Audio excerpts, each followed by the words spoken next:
So the first one, the logs are by themselves. Your goal is to have the log by itself on one side or the other. In this case, we have a log by itself on the left and a log by itself on the right. They both have the same base. So I really just have to take both of those with that base, and it's going to cancel them out. So if I have a base of 5 and a log of 5, then those are going to cancel, and I'm really just left with the v squared plus the 5v equals 7 minus v. Anytime you have a squared, you're going to move everything to one side and solve by quadratic, either by factoring or quadratic formula. Okay, so anytime you have a squared, you're going to want to put everything to one side. If it's not a squared, just solve for your variable. All right, but because it is, we're going to subtract the 7 and add the v over. Add the v. All right, so on the right, we have our 0. On the left, we have v squared plus 6v minus 7. So we're looking for factors of 7 that subtract to give me 6. That is going to be 1 and 7. V plus 7, v minus 1. You'll notice that if I multiply my v's, I get the v squared. Multiply the 7 and the negative 1, I get the negative 7. And I have a negative 1v, a positive 7v. That gives me the 6v. All right? And so I know that v is going to equal either negative 7 or positive 1, because I set those equal to 0 when I solve those pieces as well. It does, yes, factor, or you can solve by quadratic formula. Either one. Either one. The next one, I have 2 logs. I don't want 2 logs. I have to have just one to do this process. So I'm going to use my condensing to get it down to 1 log. So my rules for condensing, this is a subtraction. So how do I condense when it's subtraction? Yeah, division. So I'm going to say log base 4 of 8 over 3x equals 2. All right. Now, I am down to 1 log. What is my base of this log? 4. So I'm going to use a base 4 here. So 4 to the log of 4, 8 over 3x equals 4 to the 2nd power. All right. The 4 and the log 4 cancel. So on the left, I just have 8 over 3x. On the right, I have 4 squared, which is what? 16. Now, just a little trick here. In this case, my variable's in my denominator. Anytime your variable's in your denominator, you can actually flip both sides so that it's in the numerator. Because if not, you're going to have to multiply the x over and then divide again. But you can just flip both sides. So when I have something like this, I actually will just flip this side. So make that 3x over 8. And I'll flip this side, which would make it 1 over 16. Because I want my variable in the numerator position when I'm solving. If not, I'm going to solve and I'm going to have 1 over x as my answer, which is kind of confusing. So it's easier just to flip both sides, okay? So now I have 3 8s on the left-hand side with my x. How do I get rid of a fraction? I multiply by what? The reciprocal? Yeah, so I'm going to multiply by 8 thirds. So I'm going to multiply this side by 8 thirds. Right? So it'd be 8 over.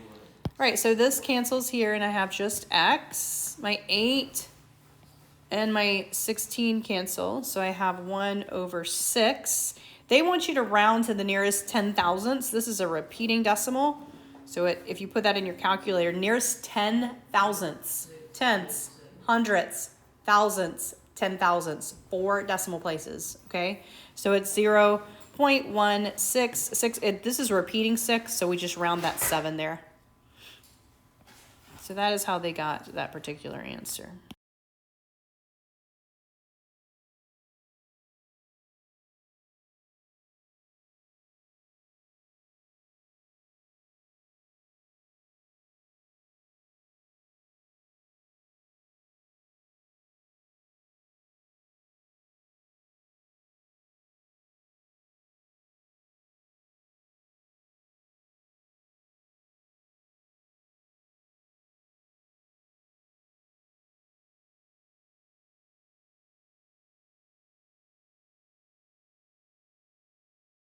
In this case, we have exponential functions, not logarithmic functions. So we are going to get the exponential base by itself first, and then we are going to take the log of both sides, okay?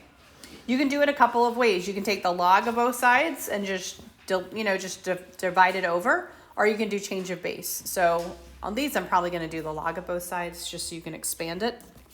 My first step, though, is to get that base by itself. My base that I'm talking about is this 18. That is my logarithmic base. Okay, that's my logarithmic base. So I need to get rid of the negative 8, right? And so I'm going to divide both sides by that negative 8. Divide here by negative 8. On the left, I have the 18x plus 2 equals positive 6. Now at this point, I can do the log of both sides. Log of both sides, because my goal is to get that variable out of the exponential form. And so if I put a log on both sides, I can use my expansion to do that. So now, because I have a log of 18, I can take this and I can put it in front because I can expand it, okay? So I can put it in front. So I have x plus 2 in front, log of 18 equals log of 6. I'm trying to get the x, so I need to divide both sides by my log 18. So I'm going to divide this by log 18. I'm going to divide that by log 18. On the left, those cancel, and I have just the x plus 2. On the right, I have log 6 divided by log 18. We'll worry about that with our calculators at the end. What's my last step to get my x by itself? Subtract 2. So that's what I'm going to do, subtract 2. All right, so x in your calculators is going to be log 6. It might open there, so we need to close your parentheses if it does. Log 18 minus 2. It should do order of operations. If you have a tiny one, you may have to do those individually, but it should do order of operations there. You should get approximately, because we're rounding to the nearest 10,000, 1.3801.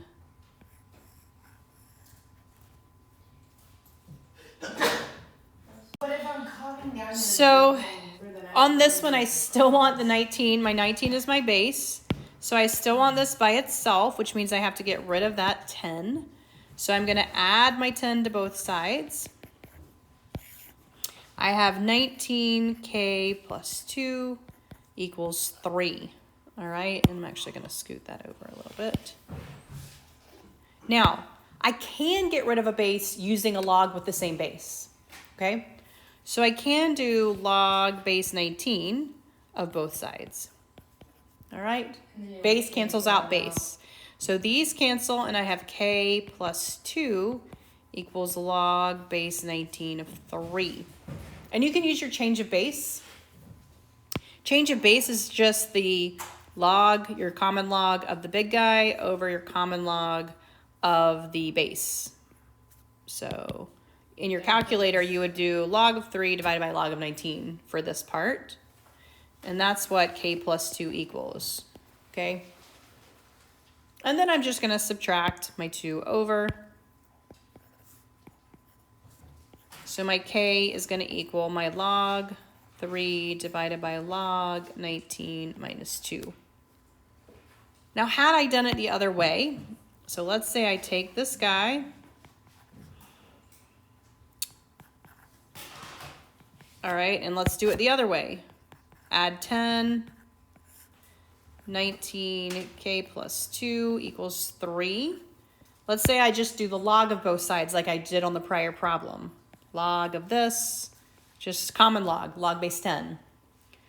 And then I can expand, right? I can take this k plus 1 and put it in front, or k plus 2 rather. K plus 2, log of 19 equals log of 3. I can divide both sides by my log of 19.